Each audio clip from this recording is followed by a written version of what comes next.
Hi friends, how are you? A very good morning to all of you. So today is December 3rd. चलिए देखते हैं आज क्या था। एक तो फर्स्ट से लेकर 6 पेज तक कुछ ऐसा खास नहीं था जिसके नोट्स बनाए जाएं। एडिटोरियल पे एक इंटरेस्टिंग था, assisted reproductive technology art bill. ये एक्चुअली बिल इसलिए इम्पोर्टेंट हो जाता है क्योंकि इसको लोकसभा ने पास कर दिया है। ये 2020 का आया हुआ है। तो कई बार क्या होता है, वो बिल्स इंपॉर्टेंट हो जाते हैं जब लोकसभा पास कर देती है और राज्यसभा में लेके और कुछ कंट्रोवर्सीज इसको लेके चल रही हों। अब इसको देखते हैं। आर्ट बिल आपका मेंस में भी आ सकता है, कुछ फैक्ट्स आपसे प्रीलिम्स में भी पूछ सकते हैं। तो इस वाले जो हमने इसमें नोट्स बना रहे हैं, इसमें इसको एज इट इज़ लिख लीजिएगा। ये आपको प्रीलिम्स में भी काम आएगा, मेंस में भी काम आएगा और इससे बाहर कुछ नहीं आ सकता। ये बिल क्या प्रपोज कर रहा है? ये बिल प्रपोज कर रहा है कि एक नेशनल रजिस्ट्री बनाई जाए और एक रजिस्ट्रेशन अथॉरिटी बनाई जाए, जहाँ पे जितनी भी क्लिनिक्स और मेडिकल प्रोफेशनल्स इस फील्ड में काम करते हैं ना, उनको रजिस्टर करा जा सके। ठीक है, एक डेटाबेस क्रिएट कर दिया जाएगा कि जो भी क्लिनिक्स मेडिकल प्रोफेशनल्स इस फील्ड में काम कर रहे हैं वो रजिस्टर्ड हों। अब फील्ड क्या है ये? आर्ट का मतलब क्या है? What is assisted reproductive technology?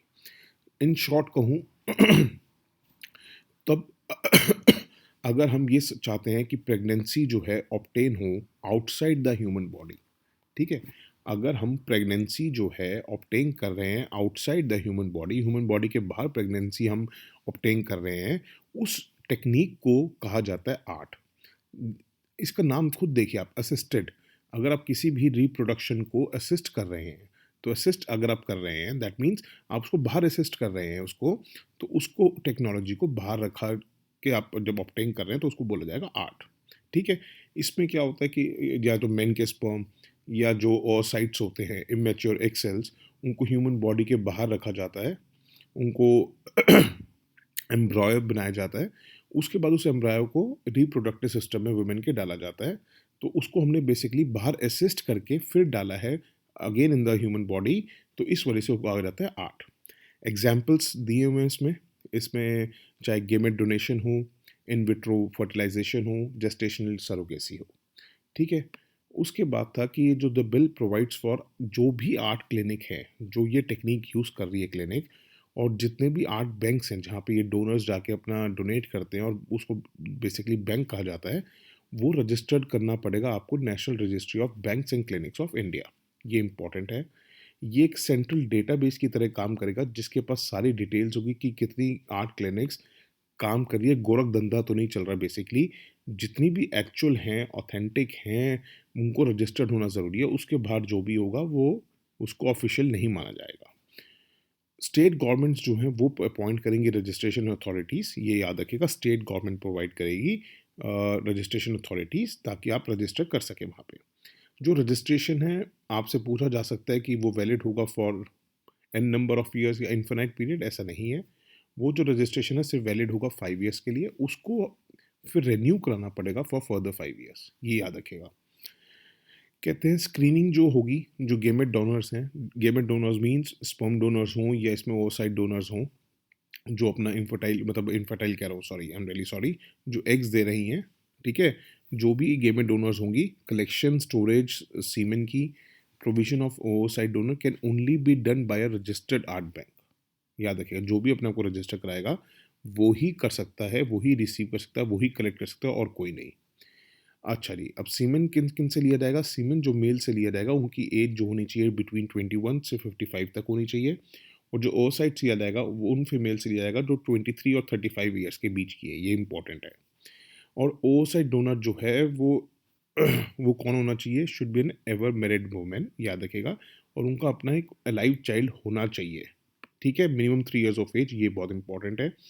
कहते हैं जो आर्ट सर्विसेज हैं will be required to provide insurance coverage करना पड़ेगा जो भी ओवरसाइट डोनर्स हैं, कि उसका कोई लॉस होता है, उनका कोई डैमेज हो जाती है या डेथ हो जाती है, तो उसका इंश्योरेंस कवरेज भी होना ज़रूरी है इसमें। और क्या इंपॉर्टेंट है इसमें है कि जो ART का प्रोसीजर है can only be carried out with the written informed consent होना चाहिए बोथ पार्टीज का, जो आर्ट सर्विसेज ले रही है और जो डोनर है, उन दोनों का रिटन कंसेंट होना ज़रूरी है।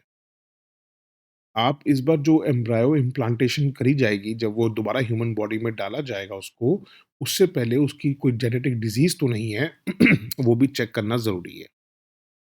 जो बच्चा पैदा होगा थ्रू आर्ट, जो इस टेक्नोलॉजी के द्वारा जो बच्चा पैदा होगा, वो बायोलॉजिकल चाइल्ड उनका माना जाएगा जिन्होंने ये रिक्वेस्ट की थी कि हमारे को बच्चा चाहिए, जो कमिशनिंग कपल होगा। ठीक है? जो डोनर्स होंगे, उनका कोई भी अधिकार नहीं होगा उस बच्चे के ऊपर, और जितने भी अधिकार होंगे, वो होंगे कमिशनिंग कपल के।